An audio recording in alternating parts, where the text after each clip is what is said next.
नमस्कार मंडळी, अक्काच किचनमध्ये तुमचं स्वागत करत आहे। आज छानपैकी लसणाच्या पातीची चटणी बनवूया। त्यासाठी लसणाची पात घ्यायची, छानपैकी मस्त हिरवीगार पात आणायची, ती निवडून घ्यायची, म्हणजे खालचे तिचे बुडकं कापून टाकायचे, छान बारीक कापायची। मस्त कापल्यानंतर मग ती धुवून घ्यायची पाण्यामध्ये। त्यामध्येच 2-3 मिरच्या पण धुवून घ्यायच्या। तुम्हाला जर जास्त तिखट आवडत असेल तर जास्त मिरच्या घ्या। छानपैकी ती लसणाची पात धुतल्यानंतर मिक्सरच्या भांड्यामध्ये लसणाची पात,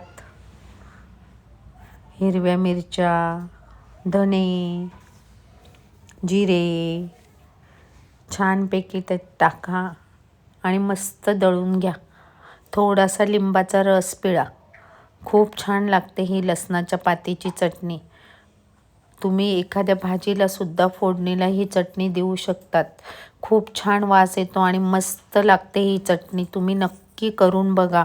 मीठ घाला थोडं, मस्त हिरवीगार चटणी तयार होते। तुम्हाला जर वरून फोडणी द्यायची असेल तर वरून मोहरीची, हिंगाची फोडणी द्या। मस्त